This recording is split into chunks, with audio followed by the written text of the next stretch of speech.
يا أيها الذين آمنوا كتب عليكم الصيام كما كتب على الذين من قبلكم لعلكم تتقون وهي যারা ঈমান এনেছো ইয়া আইয়ুহাল্লাযীনা আমানু হে যারা ঈমান এনেছো ঈমানদারগণ কুতিবা আলাইকুমুস সিয়াম তোমাদের উপর রোজা ফরজ করা হলো কামা কুতিবা আলাল্লাযীনা মিন ক্বাবলিকুম যেমন ভাবে ফরজ করা হয়েছিল তোমাদের পূর্ববর্তীগণের উপর লাআল্লাকুম তাত্তাকুন যাতে করে তোমরা আল্লাহ ভীতি অর্জন করতে পারো। পরবর্তী আয়াতে আল্লাহ তাআলা বলেন শাহরু রমাদান আল্লাযী উনজিলা ফীহিল কুরআন হুদাল লিন-নাসি ওয়া বায়িনাতিন মিনাল হুদা ওয়াল ফুরকান ফামান শাহিদা মিনকুমুশ শাহরা ফালইসরাহ।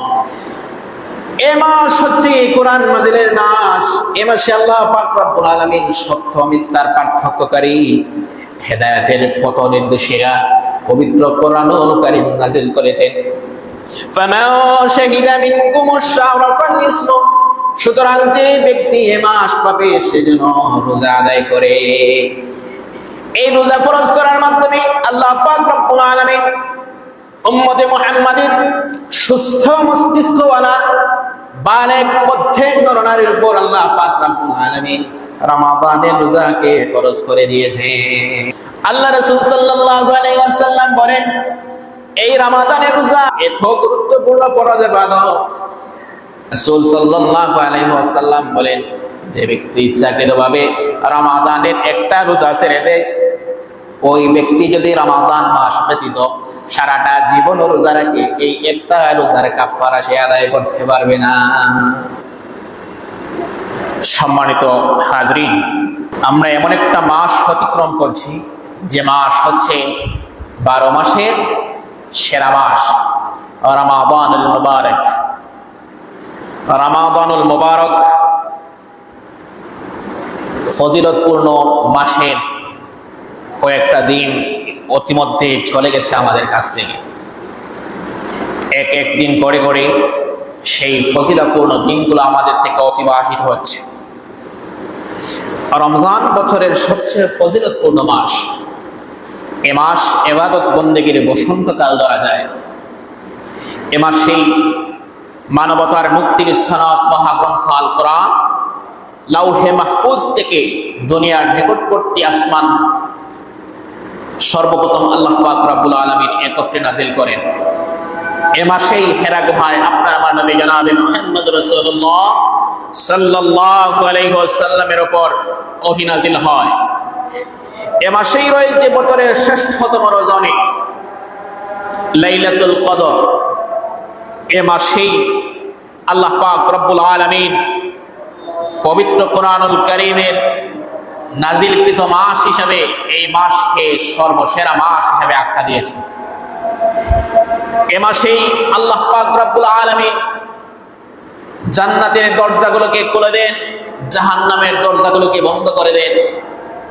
এ মাসেই আল্লাহ পাক রব্বুল ইজ্জত ওয়াল জালাল প্রত্যেক রাতে অসংখ্য অগণিত মানুষকে জাহান্নামের আগুন থেকে মুক্তি দেন। এ রাতেই আল্লাহ পাক রব্বুল ইজ্জত ওয়াল জালাল তার রহমতের বারিধারা বর্ষণ করে। প্রত্যেক রাতেই আল্লাহ পাক রব্বুল আলামিন দুনিয়ার নিকটবর্তী আসমানে এসে বান্দাদেরকে ডাকেন, কে আছো আমাকে ডাকার মতো? তোমরা আমাকে ডাকো, আমি তোমাদের ডাকে সাড়া দেব। এই মাসটা যেমনই ফজিলতপূর্ণ, ব্যবসায়ী ভাইদের যেমন বিশেষ বিশেষ মৌসুম থাকে সারা বছরের ঘাটতি পুষিয়ে নেওয়ার জন্য, তেমনি ঈমানদার লোকদের ইবাদতের মৌসুম হচ্ছে এই রমাদান মাস। ঈমানদাররা বাকি 11 মাস হেলায় ফেলায় কাটালেও এই মাসটা যাতে আল্লাহ পাক রব্বুল আলামিনের ইবাদতে নির্বিঘ্নে নিশ্চিন্তে কাটাতে পারে, এজন্য আল্লাহ তাআলা এই মাসের সম্মানে শয়তানদেরকে শিকলবন্দি করে রেখেছে। এই মাসকে আল্লাহ রাসূল সাল্লাল্লাহু আলাইহি ওয়াসাল্লাম বলেছেন এই মাসটা হচ্ছে ক্ষমা মাসের মাস, গুনাহ মাফের মাস হচ্ছে রমাদান মাস। এই রমাদান মাসে যদি আপনি আমি গুনাহ না মাফ করতে পারি, তাহলে জিবরিল আমিন আল্লাহ পাক রব্বুল আলামিনের বার্তা নিয়ে এসেছে, রাসূলকে বলেছেন যে ব্যক্তি রমাদান মাস পেল অথচ গুনাহ মাফ করতে পারলো না, এই ব্যক্তির জন্য আল্লাহ তাআলা নিজেই ধ্বংস কামনা করছে, আমি জিবরিলও ধ্বংস কামনা করছি, নবী আপনিও আমিন বলে ওই ব্যক্তির জন্য ধ্বংস কামনা করেন। এজন্য ঈমানদারদের উচিত হলো এই মাসকে গুনাহ মাফের সুবর্ণ সুযোগ হিসাবে কাজে লাগানো, ইবাদত বন্দেগীতে খুশু আনা। এই ইবাদত বন্দেগী এখন কার মাধ্যমে আদায় করা হবে, কোন রীতিনীতিতে পদ্ধতিতে আমরা ইবাদত বন্দেগী করব? সমস্ত কিছু ইবাদত বন্দেগী করতে হবে আপনার আমার নবী জনাব মুহাম্মদ রাসূলুল্লাহ সাল্লাল্লাহু আলাইহি ওয়াসাল্লামের রীতিনীতি মোতাবেক। এজন্য রমাদান মাসকে উল্লেখ করি আপনাদের সম্মুখে। রমাদানের বিশেষ কয়েকটি আমল জুমার নামাজের পূর্ববর্তী সময় পর্যন্ত যতটা আমল বলা যায় ততটা আমল বলার চেষ্টা করব ইনশাআল্লাহ, ওয়া তৌফিক ইল্লা বিল্লাহ। রমাদানকে কেন্দ্র করে বিশেষ যে কয়েকটি আমল, তার মধ্যে অন্যতম আমল হচ্ছে, প্রথম যে আমল, 1 নাম্বার আমল হচ্ছে চাঁদ দেখা। আল্লাহ রাসূল সাল্লাল্লাহু আলাইহি ওয়াসাল্লাম বলেন, সুমু লিরুয়াতিহি ওয়া আফতিরু লিরুয়াতিহি, তোমরা চাঁদ দেখে রোজা রাখো, চাঁদ দেখে রোজা ভঙ্গ করো। এটা হচ্ছে রমাদান মাসের সর্বপ্রথম আমল। শাবান মাসের শেষ তারিখে রমাদানের চাঁদ উদিত হলো কিনা, এজন্য আল্লাহ রাসূল সাল্লাল্লাহু আলাইহি ওয়াসাল্লামের নির্দেশিকা হচ্ছে তোমরা চাঁদ দেখে রোজা রাখো, চাঁদ দেখে রোজা ভঙ্গ করো। এজন্য শাবানের শেষ তারিখে চাঁদ দেখা মুমিনের জন্য অতীব জরুরি। 2 নম্বরটি আমল, সেটা হচ্ছে রমাদানের প্রধান আমল, সিয়াম সাধনা করা, রোজা রাখা। এটা হচ্ছে রমাদানের প্রধান আমল। এই রোজা কারা রাখবে? প্রত্যেক প্রাপ্তবয়স্ক সুস্থ মুসলমান নরনারীর উপর আল্লাহ পাক রমজানের রোজাকে ফরজ করেছেন। আল্লাহ তাআলা পবিত্র কোরআনে বলছেন, ইয়া আইয়ুহাল্লাযীনা আমানু কুতিবা আলাইকুমুস সিয়াম কামা কুতিবা আলাল্লাযীনা মিন ক্বাবলিকুম লাআল্লাকুম তাত্তাকুন। ওহে যারা ঈমান এনেছো, ইয়া আইয়ুহাল্লাযীনা আমানু, হে যারা ঈমান এনেছো, ঈমানদারগণ, কুতিবা আলাইকুমুস সিয়াম, তোমাদের উপর রোজা ফরজ করা হলো, কামা কুতিবা আলাল্লাযীনা মিন ক্বাবলিকুম, যেমন ভাবে ফরজ করা হয়েছিল তোমাদের পূর্ববর্তীগণের উপর, লাআল্লাকুম তাত্তাকুন, যাতে করে তোমরা আল্লাহ ভীতি অর্জন করতে পারো। পরবর্তী আয়াতে আল্লাহ তাআলা বলেন, শাহরু রমাদানাল্লাযী উনজিলা ফীহিল কুরআন হুদাল লিন-নাসি ওয়া বায়িনাতিন মিনাল হুদা ওয়াল ফুরকান ফামান শাহিদা মিনকুমুশ শাহরা ফালইসরাহ। এ মাস হচ্ছে কোরআন নাযিলের মাস। এ মাসে আল্লাহ পাক রব্বুল আলামিন সত্য মিথ্যার পার্থক্যকারী, হেদায়েতের পথ নির্দেশিকা পবিত্র কোরআনুল কারীম নাযিল করেছেন। ফামান শাহিদা মিনকুমুশ শাহরা ফালইসরাহ, সুতরাং যে ব্যক্তি এ মাস পাবে সে যেন রোজা আদায় করে। এই রোজা ফরজ করার মাধ্যমে আল্লাহ পাক রব্বুল আলামিন উম্মতে মুহাম্মাদের সুস্থ মস্তিষ্কওয়ালা বালেগ প্রত্যেক নরনারীর উপর আল্লাহ পাক রব্বুল আলামিন রমাদানের রোজাকে ফরজ করে দিয়েছে। শুধু ফরজ না, আল্লাহ রাসূল সাল্লাল্লাহু আলাইহি ওয়াসাল্লামের হাদিস বুনিয়াল ইসলামু আলা খামসিন শাহাদাতি আল্লা ইলাহা ইল্লাল্লাহ। ইসলাম হচ্ছে পাঁচটা স্তম্ভের উপর, ভিত্তির উপর নির্মিত। পাঁচটা মৌলিক বিষয়ের উপর ইসলামটা দাঁড়িয়ে আছে। এর মধ্যে একটা হচ্ছে আল্লাহ ইলাহা ইল্লাল্লাহ, আল্লাহ ছাড়া কোনো উপাস্য নেই, ইলাহ নেই। ওয়া আন্না মুহাম্মাদার রাসূলুল্লাহ, আর মুহাম্মদ হচ্ছেন আল্লাহ তাআলার রাসূল। ওয়া ইকামাস সালাহ, নামাজ কায়েম করতে হবে। ওয়া ইতাইজ যাকাত, যাকাত দিতে হবে। ওয়াল হজ্জি, হজ পালন করতে হবে।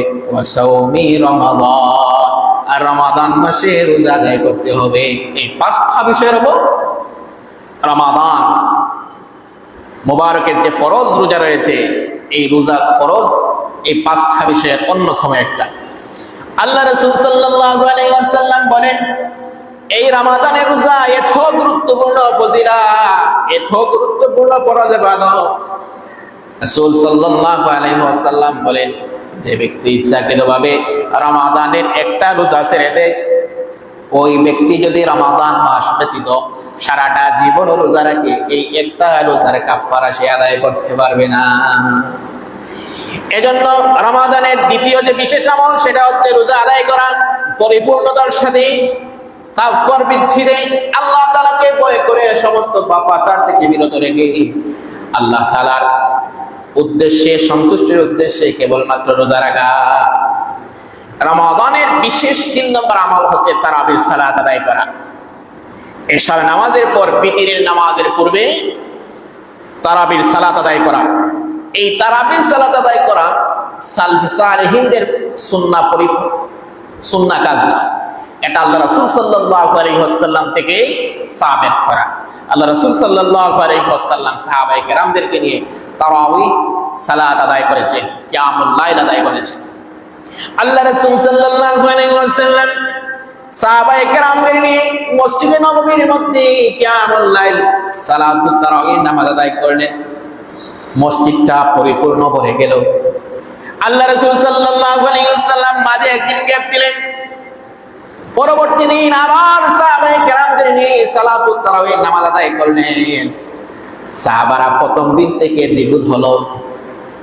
আল্লাহ রাসূল সাল্লাল্লাহু আলাইহি ওয়াসাল্লাম মাঝে আরেকদিন গ্যাপ দিলেন। এরপরের দিন আবার রাসূলুল্লাহ সাল্লাল্লাহু আলাইহি ওয়াসাল্লাম সাহাবায়ে কেরামদের নিয়ে তারাবির সালাত আদায় করলেন। এখন দেখা যায় প্রথম দিন যতজন সাহাবা ছিল তার চেয়ে 3 গুণ বেশি। এই বেশি বেশি লোক সমাগম দেখে আল্লাহ রাসূল সাল্লাল্লাহু আলাইহি ওয়াসাল্লাম পরবর্তীতে সাহাবায়ে কেরামদেরকে নিয়ে সালাতুত তারাবির নামাজ পড়ার জন্য মসজিদে আর আসলেন না। সাহাবায়ে কেরাম অপেক্ষা করে রাসূলুল্লাহ সাল্লাল্লাহু আলাইহি ওয়াসাল্লাম একদিন গ্যাপ দিয়ে মোট 3 দিন আমাদেরকে নিয়ে সালাতুত তারাবির নামাজ আদায় করলেন, কিন্তু এখন দেখি আসেন না। ব্যাপারটা কি? সাহাবায়ে কেরাম রাসূলুল্লাহ সাল্লাল্লাহু আলাইহি ওয়াসাল্লামকে গিয়ে বললেন, ইয়া রাসূলুল্লাহ, ইয়া হাবিবাল্লাহ, আপনি কেন আমাদের নিয়ে সালাতুত তারাবি আর করাচ্ছেন না? আল্লাহ রাসূল সাল্লাল্লাহু আলাইহি ওয়াসাল্লাম বলেন, ফরজ ইবাদতের উপর নফল ইবাদতের মধ্যে সবচেয়ে বেশি আমল, পছন্দনীয় আমল হলো আল্লাহ তাআলার কাছে কিয়ামুল লাইল। আর আমি তোমাদেরকে যখন নামাজ জামাতের সহিত পড়া শুরু করলাম, 3 দিন মানুষ সমাগম বেশি হইতেছে, আমার নবীর মনে হয় আমি যদি এরকম তোমাদের নিয়ে প্রত্যেকদিন সালাত আদায় করি, আল্লাহ তাআলা এই সালাতটা হয়তো তোমাদের জন্য ফরজ করে দেবে। এই ফরজ করে দেওয়ার পরে আমি তোমাদেরকে নিয়ে জামাতে সালাত আদায় করা থেকে বিরত থাকছি। আল্লাহ রাসূল সাল্লাল্লাহু আলাইহি ওয়াসাল্লাম উম্মতের জন্য কতটা দয়ার নবী, কতটা মেহেরবান নবী। নবী বলেন, ফরজ ইবাদতের পর সর্বাপেক্ষা প্রিয় আমল হলো আল্লাহ তাআলার কাছে নফল কিয়ামুল লাইল আদায় করা। আর আমি যে তোমাদের নিয়ে কিয়ামুল লাইল আদায় করতেছি আর দিন দিন মানুষ বাড়তেছে, আমার তো মনে হয় আল্লাহ তাআলা যদি ফরমান দিয়ে দেন, আদেশ করে দিয়ে দেন, এই নামাজটাও তুমি উম্মতে মুহাম্মাদের জন্য ফরজ করে দিলাম, আমার উম্মতের এত লম্বা নামাজ পড়তে কষ্ট হবে। এজন্য আমি তোমাদের নিয়ে রীতিমতো নিয়মিত নামাজ আদায় করা থেকে বিরত থাকছি। বুঝতে পারছি? আল্লাহ রাসূল সাল্লাল্লাহু আলাইহি ওয়াসাল্লাম জামাত নিয়মিত করলেন না। কেন করলেন না? আল্লাহ তাআলা যদি ফরজ করে দেয় আর আমার উম্মতের জন্য এটা আদায় করা কষ্ট হবে, এজন্য নিয়মিত আদায় করলেন না জামাতের সহিত। কিন্তু আল্লাহ রাসূল সাল্লাল্লাহু আলাইহি ওয়াসাল্লামের 12 মাসের আমল ছিল আল্লাহ রাসূল সাল্লাল্লাহু আলাইহি ওয়াসাল্লাম এই কিয়ামুল লাইল করতেন প্রত্যেকটা রাতে। এবং কিয়ামুল লাইল কয় রাকাত করতেন? হাদিস শরীফে এসেছে আল্লাহ রাসূল সাল্লাল্লাহু আলাইহি ওয়াসাল্লাম সারাটা বছর 8 রাকাত নফল ইবাদত কিয়ামুল লাইল আদায় করতেন। এই 8 রাকাতে পড়তেন। এই 8 রাকাত পড়ার মধ্যে কতটুকু আল্লাহ রাসূল সাল্লাল্লাহু আলাইহি ওয়াসাল্লাম তিলাওয়াত করতেন? হাদিস সাক্ষ্য দেয় আল্লাহ রাসূল সাল্লাল্লাহু আলাইহি ওয়াসাল্লাম এই 8 রাকাত নামাজটি প্রতিদিন পড়তেন। এই 8 রাকাত নামাজ সূরা বাকারার মাধ্যমে, সূরা বাকারা আদায় করার মাধ্যমে 8 রাকাত নামাজ পড়তেন। সূরা বাকারার হিসাব যদি করেন প্রায় 3 পারার মতো, 3.5 পারার মতো, 3.5 পারা আল্লাহ রাসূল সাল্লাল্লাহু আলাইহি ওয়াসাল্লাম এই 8 রাকাতে প্রতি রাতে আদায় করতেন। বলেন সুবহান। এখন কিছু কিছু ভাইরা যে আছে 8 রাকাত তারাওয়াহ 8 রাকাত তারাওয়াহ বলে এই সুন্নতটা নিতে পারে যে আল্লাহ রাসূল সাল্লাল্লাহু আলাইহি ওয়াসাল্লাম 8 রাকাত করেছেন, তাহলে এই সুন্নতটা নেয় না কেন? আল্লাহ রাসূল সাল্লাল্লাহু আলাইহি ওয়াসাল্লাম তো 8 রাকাত 3.5 পারা দিয়ে পড়ছেন, তারা 1 পারা দিয়ে পড়ে গেল, 3.5 পারা দিয়ে পড়বে, ঠিক কি না? আল্লাহ রাসূল সাল্লাল্লাহু আলাইহি ওয়াসাল্লাম তারাবির জামাতটা নিয়মিত করলেন না, ফরজ হয়ে যাবে এই বিধায়।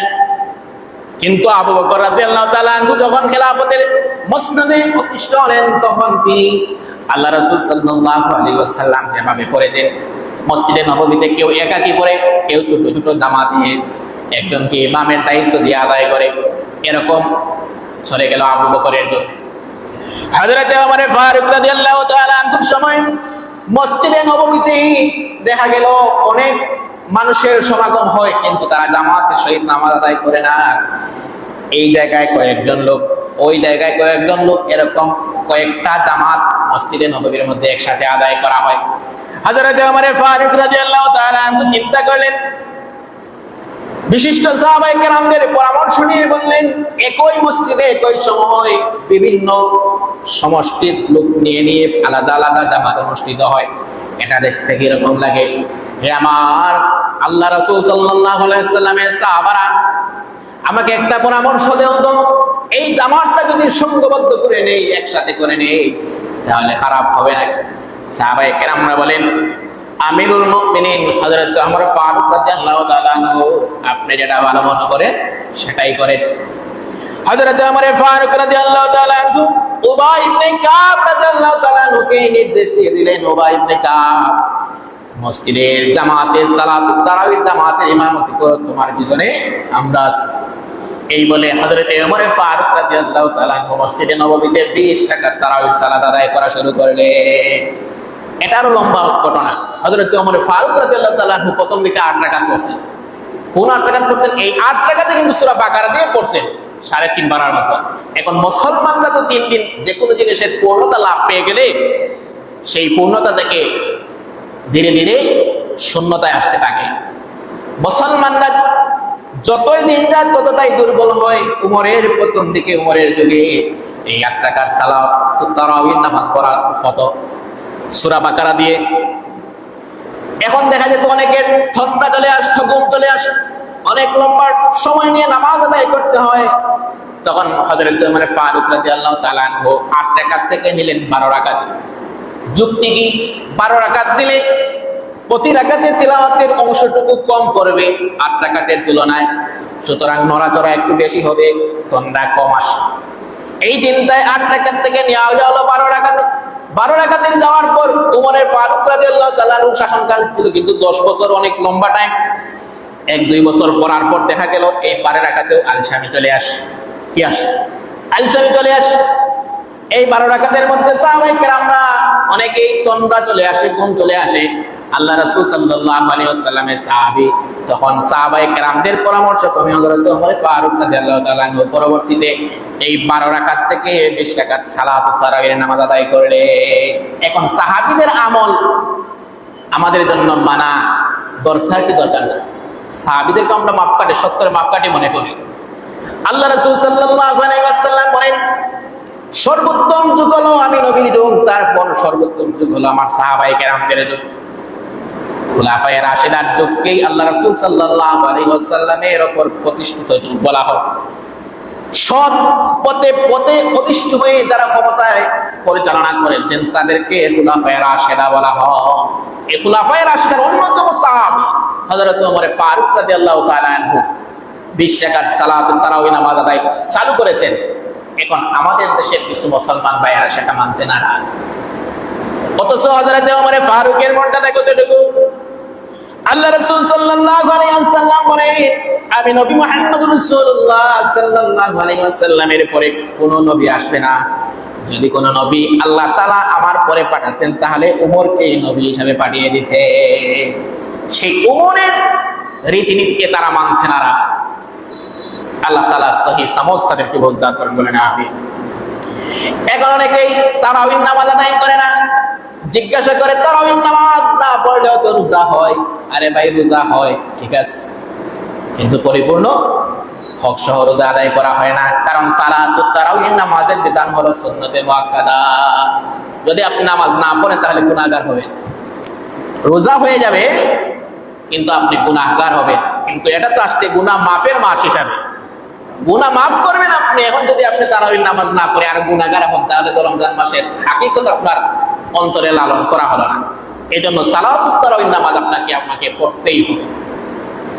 আল্লাহ রাসূল সাল্লাল্লাহু আলাইহি ওয়াসাল্লাম বলেন, মান কামা রমাদানা ঈমানান ওয়া ইহতিসাবা গুফিরা লাহু মা তাকদ্দামা মিন যামবিহি। যে ব্যক্তি রমাদানের রোজা পালন করার পর ঈমানের সঙ্গে সওয়াবের আশায় সালাত আদায় করবে, তার পিছনের সমস্ত গুনাহকে আল্লাহ তাআলা মাফ করে দেবেন। বলেন সুবহানাল্লাহ। এজন্য রাতের সালাত আদায় করতে হবে। রমাদানের চতুর্থ যে বিশেষ আমল সেটা হলো সাহরি খাওয়া। আমরা অনেকে সাহরি খাই, অনেকে সাহরি খাই না। রাতের বেলায় হয়তো একটু বেশি খাওয়া হয়ে পড়ে, এজন্য অনেকে রুচিতে আসে না সাহরি না খেয়ে রোজা রাখে। এজন্য অন্যান্য খাওয়ার আমাকে আল্লাহ পাক রব্বুল আলামিন খাদ্য গ্রহণ করাকে হালাল করে দিয়েছেন। এই খাদ্য খাওয়া আপনার জন্য বৈধ হালাল, কিন্তু এতে সওয়াব নাই। কিন্তু সাহরি খাইলে রোজা রাখার উদ্দেশ্যে যদি আপনি সাহরি ভক্ষণ করেন তাহলে আল্লাহ পাক রব্বুল আলামিন আপনার আমলনামায় একটা সওয়াব দিয়ে দেবেন। বলেন সুবহানাল্লাহ। এখন আল্লাহ রাসূল সাল্লাল্লাহু আলাইহি ওয়াসাল্লাম বলে, তাসাহহারু ফাইন্নাস সাহুরি বারাকা। তোমরা সাহরি গ্রহণ করো, সাহরি খাও, কারণ সাহরির মধ্যে বারাকা আছে, বরকত আছে। আল্লাহ রাসূল সাল্লাল্লাহু আলাইহি ওয়াসাল্লামের আরেকটা সুন্নাহ, রমাদানের 5 নম্বর বিশেষ আমল শেষ সময়ে সাহরি খাওয়া। আমাদের দেশে প্রচলিত আছে রাত 2টা হয়ে গেলেই সাহরি খাওয়া শুরু হয়ে যায়, কিন্তু আল্লাহ রাসূল সাল্লাল্লাহু আলাইহি ওয়াসাল্লামের আরেকটা সুন্নাহ হলো আল্লাহ রাসূল সাল্লাল্লাহু আলাইহি ওয়াসাল্লাম শেষ দিকে সাহরি গ্রহণ করতেন। সুবহের সাদিকের আগ মুহূর্তে সাহরি আদায় করতেন। আল্লাহ রাসূল সাল্লাল্লাহু আলাইহি ওয়াসাল্লাম বলেন, আমি সাহরি আদায় করার পর, সাহরি গ্রহণ করার পর জামাতের আগ পর্যন্ত, সুবহে সাদিকের আগ পর্যন্ত 50 আয়াত পড়া যায় এরকম টাইমের ফারাক রাখতাম, ব্যবধান রাখতাম। 50 আয়াত পড়তে সর্বোচ্চ 12 থেকে 15 মিনিট ধীরে স্থিরে পড়ে। সুবহে সাদিকের 12 থেকে 15 মিনিট আগে আল্লাহ রাসূল সাল্লাল্লাহু আলাইহি ওয়াসাল্লাম সাহরি গ্রহণ করতেন। এজন্য সাহরি আমরা রাতের প্রথম অংশে না খেয়ে শেষ দিকে খাওয়ার চেষ্টা করব। তবে ব্যাপার হচ্ছে আরেকটা, এতটা শেষ দিকে খাবো না যে আজান পড়ে যায়। অনেকে আছে, এটা গুরুত্বপূর্ণ মাসালা, অনেকে আছে আজানের সময় আজান দিচ্ছে মুয়াজ্জিন সাহেব, কিন্তু অনেকের মুখে খানি, অনেকের মুখে পানি, তাকে কি তাকে না। এখন মনে করে আজান তো হচ্ছে, পানি মুখে নিচে এটা খেয়ে ফেলি। আজান হয়েছে ওয়াক্ত শুরু হওয়ার আগে না পরে? বলেন, আজান হয়েছে ওয়াক্ত শুরু হওয়ার আগে না পরে? ওয়াক্ত শুরু হওয়ার পরে। এখন আজান অবস্থায় যদি আপনার মুখের মধ্যে কোনো খানি থাকে, সেটা হোক পানি কিংবা খাদ্য, সেটা আপনাকে ফেলে দিতে হবে। এখন যদি মনে করেন যে আজান তো শেষ হয় নাই, শুধু আল্লাহু আকবার বলছে, তাহলে মুখের মধ্যে পানি আছে এটা আমি খেয়ে ফেলি, তাহলে আপনার রোজা এখানেই ভঙ্গ হয়ে গেছে। কারণ ওয়াক্ত ঢোকার পরে আজান হয়। এখন আজান চলাকালীন সময় যদি আপনি কোনো কিছু ভক্ষণ করেন তাহলে আপনার রোজা প্রথমেই ভঙ্গ হয়ে গেছে। এজন্য সতর্কতার সহিত আজানের আগেই আপনাকে সাহরি গ্রহণ করতে হবে।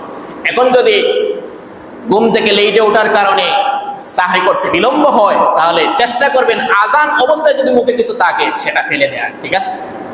যদি আজান অবস্থায় আপনি কিছু খেয়ে ফেলেন তাহলে আপনার রোজা প্রথমেই নষ্ট হয়ে গেছে। এজন্য এই বিষয়ে আমরা সতর্ক থাকতে হবে। আল্লাহ রাসূল সাল্লাল্লাহু আলাইহি ওয়াসাল্লামের রমাদানের ষষ্ঠতম বিশেষ আমল হচ্ছে ইফতার করা। ইফতার মানে নাস্তা করা। তার মানে কি? নাস্তা। দিনের বেলায় আমরা রমজান মাস ব্যতীত দিনের বেলায় নাস্তা করি, আর রমাদানে আমরা সন্ধ্যাকালীন নাস্তা করি, এটাই ব্যাপার। কিন্তু নাস্তা করলে তেমন একটা সওয়াব হয় না। কিন্তু ইফতার করে আল্লাহ রাসূল সাল্লাল্লাহু আলাইহি ওয়াসাল্লাম বলেন, যে ব্যক্তি ইফতার গ্রহণ করলো ওই ব্যক্তিকে আল্লাহ পাক রব্বুল আলামিন কল্যাণের অধিকারী বানিয়ে দেয়। এখন ইফতার করতে হবে তাড়াতাড়ি, সেহরি খেতে হবে দেরি করে, আর ইফতার করতে হবে তাড়াতাড়ি। আল্লাহ রাসূল সাল্লাল্লাহু আলাইহি ওয়াসাল্লামের সপ্তম বিশেষ আমল রমাদানের ইফতার করতে হবে কি? তাড়াতাড়ি। এটাতে করে আমরা লেট, সময় হয়ে গেছে, সময় হওয়ার পরে তো মুয়াজ্জিন সাহেব খায়, পরে আজান দেয় না, আগে আজান দেয় পরে খায়? আগে তো আজান দেওয়ার আগে তো মুয়াজ্জিন সাহেব খায়, ওয়াক্ত ঢুকে গেছে না। এখন ওয়াক্ত ঢুকে গেলে আপনাকে সাহরি গ্রহণ করতে হবে। এখন আজান হোক বা নাই হোক, এটা আমার কথা না রাসূলের কথা? রাসূলের কথা। আল্লাহ রাসূল সাল্লাল্লাহু আলাইহি ওয়াসাল্লাম বলেন, লা ইয়াজুলুন নাস বিখাইরি মা আজুলু ফিত। যে ব্যক্তি দ্রুততার সহিত ইফতার করবে ততদিন সে কল্যাণের মধ্যে থাকবে। বলেন সুবহানাল্লাহ। যত আগে আপনি ইফতার করবেন, তবে ওক ঢুকার আগে খাইয়েন না, ওক ঢুকার পরে খেতে হবে। আল্লাহ রাসূল সাল্লাল্লাহু আলাইহি ওয়াসাল্লামের কথার মধ্যে কিন্তু লজিক আছে। আপনি যত আগে ইফতার করবেন আর যত শেষে সাহরি গ্রহণ করবেন, তাদের মধ্যে আল্লাহ রাসূল সাল্লাল্লাহু আলাইহি ওয়াসাল্লাম বলেন, আল্লাহ তাআলা রহমতি কল্যাণ তাদের উপর বর্ষণ করেন। বলেন আমিন। এজন্য রাসূল সাল্লাল্লাহু আলাইহি ওয়াসাল্লামের শিখানো রমাদানের অষ্টমতম আমল হলো ইফতারের দোয়া করা। কি করা? দোয়া করা। এখন আসি ইফতারের দোয়া নিয়ে বাংলাদেশে মতানত। কেউ বলে আল্লাহুম্মা লাকা সুমতু আলা রিজকিকা আফতার, আবার কেউ বলে যাহাবাজ জামা ওয়াবতাল্লাতিল উরুকি ওয়া সাবাতিল আজর ইনশাআল্লাহ। এটা নিয়মায় বলে কোনটা পড়া হবে? অথচ আল্লাহ রাসূল সাল্লাল্লাহু আলাইহি ওয়াসাল্লাম অসংখ্য হাদিস সাক্ষী দেয়, যখন আপনি খাদ্য লুকমা আপনি মুখে নেবেন তখন কি বলতে হবে? বিসমিল্লাহ বলতে হবে। সর্বপ্রথম কি বলা? বিসমিল্লাহ বলা। বিসমিল্লাহ বলে আপনি ইফতার গ্রহণ করবেন। ইফতারের শেষের দোয়া হচ্ছে এই দোয়া, আল্লাহুম্মা লাকা সুমতু আলা রিজকিকা আফতারতু। হে আল্লাহ, আমি একমাত্র আপনার জন্য রোজা রেখেছি আর আপনার রিজেক থেকে ইফতার করেছি। এই যে শব্দটা করেছি, এটা ইফতার গ্রহণের আগে হবে না পরে হবে? পরে হবে। এটা আগে পরে নিলাম, কিছু বক্ষণে করলাম না, রিজেক বক্ষণ করলাম না, দোয়া করে বললাম বক্ষণ করে ফেলছি, তাহলে হবে? এরপরে অন্য একটা হাদিসের দোয়া যেটা যাহাবাজ জামা ওয়াবতাল্লাতিল উরুকি ওয়া সাবাতিল আজর ইনশাআল্লাহ। এই দোয়াটার অর্থ দেখেন, আল্লাহ রাসূল সাল্লাল্লাহু আলাইহি ওয়াসাল্লামের শিখানো ইফতারের পরে এই দোয়া করতেন, যাহাবাজ জামা, পিপাসা দূরভূত হলো, পিপাসা আমার দূর হলো। ওয়াবতাল্লাতিল উরুক, শিরা উপশিরা সিক্ত হলো। ওয়া সাবাতিল আজর ইনশাআল্লাহ, আল্লাহ তাআলা চাহেনতে এই রোজার প্রতিদান তিনি দিবেন। বলেন আমিন। রমাদানের নবমতম বিশেষ আমল হলো সাহরি এবং ইফতারে খেজুর খাওয়া। এখন ইফতারে তো আমরা খেজুর স্বাভাবিকভাবে খেয়ে থাকি, কিন্তু সাহরিতে কয়জনে আমরা খেজুর খাই? আজকে কয়জনে চাকরির সময় খেজুর খাইছেন? একজন হাত তুলতে পারবেন? পারবেন না, কারণ এটা আমাদের সমাজে প্রচলিত না। কিন্তু আল্লাহ রাসূল সাল্লাল্লাহু আলাইহি ওয়াসাল্লাম বলেন, সাহরিতেই তোমরা খেজুর খাবে। কি খাবে? আল্লাহ রাসূল সাল্লাল্লাহু আলাইহি ওয়াসাল্লাম হাদিস, নি'মাস সাহুরিল মুমিনিনা তামার। সেহরির মধ্যে অন্যতম বরকতপূর্ণ সেহরি হচ্ছে ইফতার সময় যেরকম আমরা খেজুর খাই, সেই খেজুরটা সাহরির সময় খাওয়া। এজন্য মুসলমানরা, বাঙালিরা বিশেষ করে ভাত খেয়ে রোজা রাখলেও, সাহরি খেলেও আল্লাহ রাসূল সাল্লাল্লাহু আলাইহি ওয়াসাল্লামের সুন্নাহ হিসাবে কমপক্ষে শেষ দিকে একটা খেজুর খেতে পারেন। তাহলে আল্লাহ রাসূল সাল্লাল্লাহু আলাইহি ওয়াসাল্লাম একটা সুন্নাত আপনি জীবিত করলেন। আর আল্লাহ রাসূল সাল্লাল্লাহু আলাইহি ওয়াসাল্লাম বলেন, আমার উম্মতেরা, শেষ দিকের উম্মতেরা হবে ঈমানের দিক থেকে দুর্বল। এমন অবস্থায় কোন ব্যক্তি যদি আমার একটা সুন্নতকে জীবিত করে, তাহলে কাল কিয়ামতের ময়দানে আমি রাসূলুল্লাহ সাল্লাল্লাহু আলাইহি ওয়াসাল্লামের সাথে এভাবে থাকবে সে। মানে কি? আল্লাহ রাসূল সাল্লাল্লাহু আলাইহি ওয়াসাল্লামের সাথে পাশাপাশি থাকবে। এটা কি বড় বাদ বুঝা কাম নেই? একটা খেজুর খেয়ে নেবেন, আল্লাহ রাসূল সাল্লাল্লাহু আলাইহি ওয়াসাল্লামের একটা সুন্নাত পালন হবে ইনশাআল্লাহ। আল্লাহ রাসূল সাল্লাল্লাহু আলাইহি ওয়াসাল্লামের শিখানো রমাদানের বিশেষ আমলের 10 নম্বর আমল হচ্ছে পাপ কর্ম থেকে বর্জন করা, বিরত থাকা। আল্লাহ রাসূল সাল্লাল্লাহু আলাইহি ওয়াসাল্লাম বলেছেন, যে ব্যক্তি পাপ কাজ থেকে বিরত থাকতে পারলো না, তার জন্য রোজা রাখা উপবাস ছাড়া আর কিছুই না। আল্লাহ রাসূল সাল্লাল্লাহু আলাইহি ওয়াসাল্লামের উপর যে আয়াত নাযিল হলো, ইয়া আইয়ুহাল্লাযীনা আমানু কুতিবা আলাইকুমুস সিয়াম কামা কুতিবা আলাল্লাযীনা মিন ক্বাবলিকুম লাআল্লাকুম তাত্তাকুন। তোমাদের উপর রোজা ফরজ করা হলো যেমনি ভাবে ফরজ করা হয়েছিল তোমাদের পূর্ববর্তীদের উপর, যাতে করে তোমরা মুত্তাকি হতে পারো, তাকওয়াবান হতে পারো। তাকওয়ার অর্থই হচ্ছে আল্লাহকে ভয় করে সমস্ত পাপাচার থেকে বিরত থাকা, এটাই হচ্ছে কি তাকওয়া। এখন যদি তাকওয়া, আপনি রোজা রাখার পর মিথ্যা কথা বললেন, মিথ্যা কথা ছাড়তে পারলেন না, আপনি রোজা রাখার পর ধোঁকা দেওয়া শুরু করলেন, ধোঁকা মানুষকে দিতে থাকলেন, তাহলে এই রোজা আপনার কোনো কাজে আসবে না। এটা আমার কথা না, রাসূল বলেন রব্বুস সাইম লাইসা লাহু মিন সিয়ামিহি ইল্লা জু, যে ব্যক্তি রমাদানে রোজা রাখার পরেও পাপাচার ছাড়তে পারলো না, মিথ্যা কথা বলতে থাকলো, তার রোজা রাখা উপাসারা কিছুই নয়। এজন্য পাপ কাজ বর্জন করতে হবে, অধিক পরিমাণে দোয়া করতে হবে। রমাদানের 11তম বিশেষ আমল হচ্ছে অধিক পরিমাণে দোয়া করতে হবে। দোয়ার পরিমাণটা আপনাকে আমাকে বাড়িয়ে দিতে হবে। আল্লাহ রাসূল সাল্লাল্লাহু আলাইহি ওয়াসাল্লাম বলেন, রমাদানে রোজাদারের ব্যক্তির রোজা আল্লাহ তাআলা কখনো ফিরিয়ে দেন না। 3 ব্যক্তির দোয়া আল্লাহ তাআলা কখনোই ফিরিয়ে দেন না, তার মধ্যে একজন হচ্ছে রোজাদারের রোজা। রোজা রাখা অবস্থায় যদি আল্লাহ তাআলার কাছে ফরিয়াদ করে, সেই দোয়া আল্লাহ পাক রব্বুল আলামিন কখনো ফিরিয়ে দেন না। এজন্য বেশি বেশি দোয়া করা। আর সবচেয়ে গুরুত্বপূর্ণ দোয়ার সময় হচ্ছে ইফতারের পূর্ব মুহূর্তে দোয়া করা। এই দোয়া আল্লাহ তাআলা কবুল করেন, বলেন আমিন। আল্লাহ তাআলা যেন আমাদের সবার দোয়াকে কবুল করেন, সবাই বলেন আমিন। আল্লাহ রাসূল সাল্লাল্লাহু আলাইহি ওয়াসাল্লামের 12তম আমল হচ্ছে অশ্লীলতা এবং ঝগড়া বিবাদ পরিহার করা। রমাদান মাসে আসলে দেখা যায় ঝগড়া বিবাদ আরো বেড়ে যায়। খিদা লাগে, কেউ যদি একটা ভালো কথাও বলে সেটা সহজে নিতে আমরা রাজি না, তখন আমরা মেজাজ খিটখিটে মেজাজ দেখাই এই সরলেন এখান থেকে, এই না সেই না, নাকি বলার বাইরে। আল্লাহ রাসূল সাল্লাল্লাহু আলাইহি ওয়াসাল্লাম বলেন ঝগড়া বিবাদ তোমরা রমাদানে পরিহার করো। আল্লাহ রাসূল সাল্লাল্লাহু আলাইহি ওয়াসাল্লামের সাহাবীরা এসে আল্লাহ রাসূলকে বলল, ইয়া রাসূলুল্লাহ, ইয়া হাবিবাল্লাহ, ওই বেদুইনরা, ওই ইহুদিরা আমাদেরকে তো গালাগালি করতেছে, কিন্তু আমরা রোজা। আল্লাহ রাসূল সাল্লাল্লাহু আলাইহি ওয়াসাল্লাম বলেন, তোমাকে কেউ যদি গালমন্দ করে, কটু কথা বলে, কষ্ট দেয়, তুমিও তার প্রতিপক্ষ হয়ে তাকেও গালমন্দ করে না, বরং তাকে তুমি জবাব দেও, আমি হচ্ছি সাইম, আমি হচ্ছি রোজাদার। এজন্য যারাই আমাদেরকে কটু কথা বলুক কিংবা রূঢ় আচরণ করুক, কষ্টসূচক আচরণ করুক, সংযমের মাস হচ্ছে রমাদান মাস। এজন্য আমাদের তাকওয়ান হতে হবে, আচার ব্যবহার আখলাক সবকিছু দিয়েই। এজন্য ব্যবহারকে আমাদের মার্জিত করতে হবে। রমাদানের বিশেষ কাজ হলো ভালো কাজের পরিমাণ বাড়িয়ে দেওয়া। পাপ কাজ থেকে বিরত থাকবেন, পাশাপাশি ভালো কাজের পরিমাণকে আপনি বাড়িয়ে দেবেন। আল্লাহ রাসূল সাল্লাল্লাহু আলাইহি ওয়াসাল্লাম বলেন, রমাদানে একজন ফেরেশতাকে আল্লাহ তাআলা নিযুক্ত করে দিয়ে দেন আর ঘোষণা করতে থাকেন, ইয়া বাগিয়াল খাইরি আকবিল, ইয়া বাগিয়াল খাইরি আকবিল, হে কল্যাণের অধিকারী, হে কল্যাণ প্রত্যাশাকারী, সামনে অগ্রসর হও, দ্রুত গতিতে এগিয়ে যাও। যে ভালো কাজ আপনি বেশি বেশি করবেন। কেন করবেন? অন্যান্য মাসে যে আমলগুলা আপনাকে গাণিতিক হারে আল্লাহ পাক রব্বুল আলামিন সওয়াব দিয়ে থাকবেন, এই রমাদান মাসে তা দিবেন জ্যামিতিক হারে। এজন্য বেশি বেশি ভালো কাজের প্রতিযোগিতা করা। 16 নম্বর বিশেষ আমল হচ্ছে অধিক পরিমাণে ইস্তেগফার করা, ক্ষমা প্রার্থনা করা। ক্ষমা প্রার্থনার জন্যই তো এই মাস আসছে।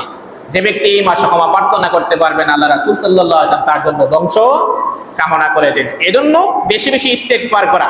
আল্লাহ রাসূল সাল্লাল্লাহু আলাইহি ওয়াসাল্লামের কোনো গুনাহ নাই, তারপরে আল্লাহ রাসূল সাল্লাল্লাহু আলাইহি ওয়াসাল্লাম দিনে 70 বার, কোনো হাদিস এসেছে 100 বার তাওবা ইস্তেগফার করতেন।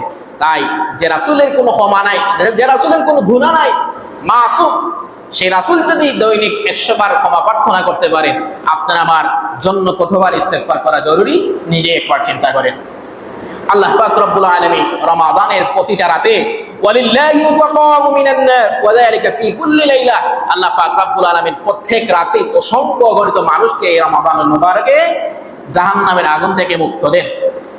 এই জাহান্নামের আগুন থেকে তো মুক্ত পেতে চাই সবাই, পেতে চাই না? এজন্য বেশি বেশি ইস্তেগফার করতে হবে। আল্লাহ তাআলা আমাদেরকে তা বোঝার তৌফিক এনায়েত দান করুন। রমাদানের 17তম বিশেষ আমল হচ্ছে রোজাদারকে ইফতার করানো। রোজাদারকে ইফতার করানো বড় সওয়াবের কাজ। আচ্ছা বলেন তো, আমরা একটা রমাদান মাস পেলে সর্বোচ্চ কয়টা রোজা রাখতে পারবো? 30টা। কেউ আছে কি 60টা রোজা রাখতে পারবে? পারবে? পারবে না। কিন্তু আল্লাহ রাসূল সাল্লাল্লাহু আলাইহি ওয়াসাল্লাম কিন্তু আমাদেরকে অফার দিয়েছেন। কি অফার দিয়েছেন? আল্লাহ রাসূল সাল্লাল্লাহু আলাইহি ওয়াসাল্লাম বলেন, কোন ব্যক্তি যদি কোনো রোজাদারকে ইফতার করায়, এই ইফতার করানোর বিনিময়ে সে যে পরিমাণ রোজা রেখে সওয়াব অর্জন করলো, ঠিক তদ্রূপ সেই পরিমাণ অনুরূপ সওয়াবটুকু একজন রোজাদারকে ইফতার করানোর মাধ্যমে সে পেতে পারে। বলেন সুবহানাল্লাহ। এখন সেটা হতে পারে আপনি এক গ্লাস পানি দিয়ে করান, একটা খেজুর দিয়ে করান, কিংবা পেট ভরে খাওয়ায়ে করান। ইফতার করালে সমপরিমাণ সওয়াবটুকু আল্লাহ পাক রব্বুল আলামিন আপনার আমলনামায় দিয়ে দিবেন। বলেন সুবহানাল্লাহ। এখন একজনকে খাওয়ালে একটা রোজার বিনিময়ে আপনি পেয়ে গেলেন, 10 জনকে খাওয়ালে 10 জনের রোজার বিনিময়ে আপনি পেয়ে গেলেন। কিন্তু এই সুযোগটা রমজান মাসে, রমজান পরে আর পাবেন না। এজন্য 2 জনের এখানে 3 জনে খাওয়া যায়। এজন্য চেষ্টা করবেন অন্য ভাইকে ইফতার করার। আল্লাহ পাক আমাদেরকে বুঝার তৌফিক দান করুন।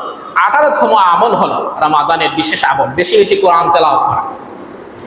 شهر رمضان الذي أنزل فيه القرآن هدى للناس وبينات من الهدى والفرقان। এই রমাদান মাসে আল্লাহ পাক রব্বুল আলামিন কোরআন নাযিল করেছেন, যেটা সত্য মিথ্যার পার্থক্যকারী, হেদায়েতের সুস্পষ্ট বাণী। এই হেদায়েত লাভের জন্য আপনার আমার জন্য কোরআন এসেছে। এই কোরআন থেকে আপনাকে আমাকে হেদায়েত দিতে হবে। আমরা হেদায়েতের কথা বলতে এখন ভয় পাই। বলবেন কিভাবে? কোরআনের কথা বললে যাদের দুর্বলতা আছে, কোরআন তো এসেছে হেদায়েতের জন্য। আপনার মধ্যে যেটা মিসিং আছে সেটা যদি কোরআন আপনাকে সংশোধন করে দেয়, সেটা আপনার জন্য নাজাতের ওসিলা হলো, না জাহান্নামে যাওয়ার পথ বাতিয়ে দিল, নাজাতের উছিলা হলো। এই কোরআন থেকে আমরা যদি সত্য কথা বলি আর আপনার মধ্যে যদি এই গুণ না থাকে, মনে মনে বলবেন হুজুর আমার চোখে চোখে চাই এই ঘটনাটা হইল, এটা হয়তো আমাকেই বলছে। আমি যদি বলি সুদ খাওয়া হারাম, যারা সুদ খায় তারা জাহান্নামের সর্বনিম্ন স্তরে থাকবে, যারা সুদ খায় এরা বলবে হুজুর মোল্লা আমার থেকে চাইয়া চাইয়া কথা বল। কেমনে বললো এটা? এখন এটা তো বলছে কোরআন আছে হেদায়েতের জন্য। এটা যদি আপনার মধ্যে মিসিং থাকে, এই হেদায়েতটুকু আপনি নেবেন। হেদায়েতটুকু আপনি নিতে পারলে জান্নাতে যাবেন, হেদায়েত না নিলে জাহান্নামে যাবেন। কারণ হুজুরের কোনো কিচ্ছা কাহিনী নাই। এজন্য বেশি বেশি কোরআন তেলাওয়াত করা, তা বুঝে বুঝে করা। কোরআন নাজিলের মাস। আল্লাহ রাসূল সাল্লাল্লাহু আলাইহি ওয়াসাল্লামকে জিবরিল আমিন রমাদান মাসে পবিত্র কোরআন শোনাতেন। আল্লাহ রাসূল সাল্লাল্লাহু আলাইহি ওয়াসাল্লাম জিবরিল আমিনকে একবার শোনাতেন, জিবরিল আমিন আল্লাহ রাসূল সাল্লাল্লাহু আলাইহি ওয়াসাল্লামকে একবার কোরআন পড়ে শোনাতেন। বলেন সুবহানাল্লাহ। বেশি বেশি কোরআন তেলাওয়াত করা। কয়জন আছেন আজকে তেলাওয়াত করছেন? হাত উঠালে অর্ধেকে উঠবে। কোরআন নাজিলের নাশ, কোরআন নাজিলের নাশ। কোরআনকে কদর করতে হবে, কোরআনকে বুঝতে হবে, কোরআনকে হেদায়েতের কিতাব মনে করে, জান্নাতে যাওয়ার রাস্তা মনে করে কোরআনকে আঁকড়ে ধরতে হবে। আল্লাহ পাক রব্বুল আলামিন আমাকে বোঝার তৌফিক দান করেন। এরপরে আসেন দান সদকা করা বেশি করে। আল্লাহ রাসূল সাল্লাল্লাহু আলাইহি ওয়াসাল্লাম ছিলেন এই পৃথিবীর মধ্যে, আসমানের নিচে, জমিনের উপরে সর্বশ্রেষ্ঠ দানশীল। বলেন সুবহানাল্লাহ। হযরতে আম্মা জান আয়েশা রাদিয়াল্লাহু তাআলা আনহা বলেন, আল্লাহ রাসূল সাল্লাল্লাহু আলাইহি ওয়াসাল্লাম এমনিই ছিলেন দানশীল, কিন্তু রমাদান মাস আসলে মুক্ত বাতাসের মতো তিনি আরো দানশীল হয়ে যেতেন। মুক্ত বাতাসের সাথে তুলনা দিলেন কেন? আপনি চাইলে মুক্ত বাতাসে বাতাস খেতে পারবেন, কিন্তু আপনি যদি রুমেও থাকেন, সেই মুক্ত বাতাস ভেন্টিলেটরের মধ্যে দিয়ে আপনার রুমে পৌঁছাবে। আল্লাহ রাসূল সাল্লাল্লাহু আলাইহি ওয়াসাল্লামের এই হাদিস দ্বারা বোঝায়, যারা আল্লাহ রাসূলের কাছে সাহায্য চাইতো তাদেরকেও দান করতেন, যারা সাহায্য চাইতো না তাদেরকেও দান করতেন। বলেন সুবহান। এজন্য দান সদকাকে বেশি বেশি করে বাড়িয়ে দিতে হবে। কারণ অন্যান্য মাসে যদি আপনি দান করেন, 1 টাকা দান করলে সর্বোচ্চ আপনি পেতে পারেন 60 টাকার সওয়াব, কিন্তু রমাদান মাসে এর সবটুকু আল্লাহ তাআলা 700 গুণ পর্যন্ত বাড়িয়ে দেন। বলেন সুবহান। এজন্য চেষ্টা করবেন। অনেকেই তো রাস্তা থেকে বের হলে ফ্রেন্ডের সাথে আড্ডা বাকি করলে তো অনেক টাকা উড়ে যায়। কমপক্ষে চেষ্টা করবেন, যেহেতু এই রমাদানের ফজিলা 700 গুণ পর্যন্ত, এজন্য পরিকল্পনা করবেন প্রত্যেকদিন আমি কম হলেও 5 টাকা দান করব। প্রত্যেকদিন 5 টাকা এভারেজ ধরলে এটা কি আপনার আমার জন্য বেশি হয়ে যাবে? বেশি হবে না। দান সদকা প্রতিদিন করার চেষ্টা করবেন। আল্লাহ রাসূল সাল্লাল্লাহু আলাইহি ওয়াসাল্লামের গুরুত্বপূর্ণ আমল হলো, যে কোনো আমলই আপনি করেন সেটা নিয়মিত করেন। কি করেন? নিয়মিত করেন। আপনি 10 টাকা দিলে যদি মনে করেন প্রতিদিন আপনার আমার পক্ষে দেওয়া সম্ভব হয় না, 5 টাকা দেন, কিন্তু প্রতিদিন দেন। আল্লাহ পাক রব্বুল আলামিন দান সদকা করার তৌফিক এনায়েত দান করুন। তারপরে আসেন বিশেষ আমল, তাহাজ্জুদের নামাজ পড়া। বাকি 11 মাস যায় আমরা ফজরের নামাজে তো আসতেই পারি না, তাহাজ্জুদ করা তো দূরের কথা। এই মাসে যেহেতু আপনাকে আমাকে সবাইকে সাহরি খাওয়ার জন্য উঠতেই হবে, এজন্য কমপক্ষে 2 রাকাত তাহাজ্জুদের নামাজ আদায় করা। আল্লাহ রাসূল সাল্লাল্লাহু আলাইহি ওয়াসাল্লাম বলেন, আল্লাহ তাআলার কাছে ফরজ নামাজের পর নফল নামাজের মধ্যে সবচেয়ে বেশি পছন্দনীয় আমল হলো তাহাজ্জুদের নামাজ পড়া। বলেন সুবহানাল্লাহ। এজন্য প্রত্যেকেই যেহেতু আমাদেরকে সাহরির জন্য উঠতে হবে, এজন্য কমপক্ষে হলেও 2 রাকাত তাহাজ্জুদের নামাজ আদায় করা। রমাদানের বিশেষ আমল হচ্ছে উমরা করা। আল্লাহ রাসূল সাল্লাল্লাহু আলাইহি ওয়াসাল্লাম বলেন, রমাদান মাসে যদি কেউ উমরা আদায় করে সে যেন একটা হজ আদায় করলো। বলেন সুবহানাল্লাহ। অন্য হাদিসে সেটা আল্লাহ রাসূল সাল্লাল্লাহু আলাইহি ওয়াসাল্লাম বলেন, কেউ যদি রমাদান মাসে একটা উমরা আদায় করে সে যেন আমি নবী মুহাম্মদ রাসূলুল্লাহ সাল্লাল্লাহু আলাইহি ওয়াসাল্লামের সাথে একটা হজ আদায় করলো। বলেন সুবহানাল্লাহ। এজন্য যাদের সামর্থ্য আছে এই রমাদান মাসে চেষ্টাটুকু করা, অন্যান্য মাসে না গিয়ে রমাদান মাসে উমরা আদায় করা। 22 নম্বর যে বিশেষ আমল সেটা হচ্ছে ইতিকাফ করা। ইতিকাফ এমন একটা সুন্নাহ আল্লাহ রাসূল সাল্লাল্লাহু আলাইহি ওয়াসাল্লামের, যেটা আল্লাহ রাসূল সাল্লাল্লাহু আলাইহি ওয়াসাল্লাম জীবনে কখনো ছাড়েননি। আবার বলছি, যে আমলটা আল্লাহ রাসূল সাল্লাল্লাহু আলাইহি ওয়াসাল্লাম জীবনে কখনো ছাড়েননি সেরকম গুরুত্বপূর্ণ আমল, যে আমলটা আল্লাহ রাসূল সাল্লাল্লাহু আলাইহি ওয়াসাল্লাম জীবনে কখনো ছাড়েননি। আর এই আমলটা আমরা অনায়াসে ছেড়ে দেই কি দেই না? বাবা 10 দিন পরিবার পরিজন সন্তানাদের ছাড়া কেমনে থাকে? আল্লাহ রাসূল সাল্লাল্লাহু আলাইহি ওয়াসাল্লাম এই ইতিকাফের 10 দিন, শেষের 10 দিন কোমর বেঁধে ইবাদত বন্দেগীতে লেগে যেতেন, কারণ শেষ দশকে লাইলাতুল কদর রয়েছে। এজন্য কোমর বেঁধে লেগে যেতেন। আর আমরা প্রথম দিকে মসজিদে জায়গা হয় না, আর শেষের 10 থেকে মসজিদে মুসল্লি হয় না। এই হচ্ছে মুসলমানদের কারবার। আল্লাহ পাক রব্বুল আলামিন আমাদেরকে তা বুঝার তৌফিক এনায়েত দান করুন। আর কেউ যদি লাইলাতুল কদর তালাশ করতে চায়, আমি তাদেরকে সাজেস্ট করব আপনারা ইতিকাফ করবেন। ইতিকাফ করলে নিশ্চিত থাকা যায়, আপনি তো ইতিকাফ ঢুকেছেন এলাকায় ইবাদত বন্দেগী করার জন্য, তাহলে আশা করা যায় এই শ্রেষ্ঠ দিন লাইলাতুল কদরকে আপনি পেয়ে যেতে পারেন। আল্লাহ পাক রব্বুল আলামিন ইতিকাফ করার তৌফিক দান করেন, বলেন আমিন। এরপরে হচ্ছে শেষ দশকে আল্লাহ রাসূল সাল্লাল্লাহু আলাইহি ওয়াসাল্লাম বেশি বেশি আমল করতে। আল্লাহ রাসূল সাল্লাল্লাহু আলাইহি ওয়াসাল্লাম প্রথম দিকে সারা রাত্রে জাগ্রত না থাকলেও শেষের 10টা দিন আল্লাহ রাসূল সাল্লাল্লাহু আলাইহি ওয়াসাল্লাম সারাটা রাত রাত্রি জাগরণ করতেন, পরিবার পরিজনদেরকে রাত্রি জাগাতেন, জাগিয়ে ইবাদত বন্দেগীতে কাটাতেন। এজন্য শেষের 10টা দিনকে আমরা যাতে বিশেষভাবে গুরুত্ব দেই। আফসোসের বিষয় হচ্ছে শেষের 10 দিন আমরা ঈদের মার্কেটিং এ কাটিয়ে দিই। এজন্য যারা আছে ইয়ং সমাজ বা পরিবারের কর্তা যারা আছে, ঈদের শপিংটা আপনারা 20 রমজানের আগেই করে ফেলেন, করলে তো ক্ষতি নেই। ক্ষতি আছে? ঈদের শপিং যদি আপনাকে করতে হয় 20 রমজানের আগে করে ফেলেন। শেষের 10টা দিন আপনি ফ্রি রাখেন, মুক্ত রাখেন, ব্যস্ততা থাকেন, কারণ এটা হচ্ছে ক্ষমা মাসের মাস। ক্ষমা যদি পেতে না পারেন, আল্লাহ তাআলা আপনার জন্য ধ্বংস কামনা করছেন, রাসূলের ধ্বংস কামনা করছেন। আপনার জীবন যদি ধ্বংস হয়ে যায়, আপনি ঈদ করে কি করবেন? এজন্য আল্লাহ পাক রব্বুল আলামিন আমাদেরকে এসব বোঝার তৌফিক এনায়েত দান করুন। এরপরে লাইলাতুল কদরের একটা বিশেষ দোয়া আছে, এটা সারা রমাদান মাসে আপনি আমাকে পড়তে পারেন। আল্লাহুম্মা ইন্নাকা আফুউন, হে আল্লাহ তাআলা আপনি ক্ষমাশীল, তুহিব্বুল আফওয়া, আপনি ক্ষমা করাকে ভালোবাসেন, ফাফু আননি, আমাকে ক্ষমা করুন। এই জন্য এই দোয়াটা বিশেষ বিশেষ করে পড়া। আর শেষ আমল হচ্ছে রমাদানের ফিতরা আদায় করা। অনেকে রোজা রাখতে পারি না, এরা হচ্ছে ফিদিয়া আদায় করবে, কাফারা দিবে। আর প্রত্যেকটা জিনিসের আমরা যে রোজা আদায় করতেছি, এটা পরিপূর্ণ রোজা আমাদের হচ্ছে, গ্যারান্টি দিতে পারবো এরকম কেউ আছে? বলে আমি রোজা রাখছি এটা কবুল, ডাইরেক্ট কবুল, কেউ বলতে পারবে? কেউ বলতে পারবে না। এই জন্য আল্লাহ রাসূল সাল্লাল্লাহু আলাইহি ওয়াসাল্লাম বলেন, ফিতরা হলো ভুল ত্রুটি যে আমি করলাম, এটা কাফারা শুধু ফিতরা আদায় করা। এখন ফিতরা আমরা কখন আদায় করি জানেন? ঈদের জামাতের আগ মুহূর্তে। ঈদের জামাতের আগ মুহূর্তে ফিতরা আদায় করা যায়, কিন্তু উচিত হলো জামাতের পূর্বেই আগে আগে দেওয়া যায়। ফিতরা যাদেরকে দেওয়া গরিব অসহায়, তারাও তো ঈদ করবে না?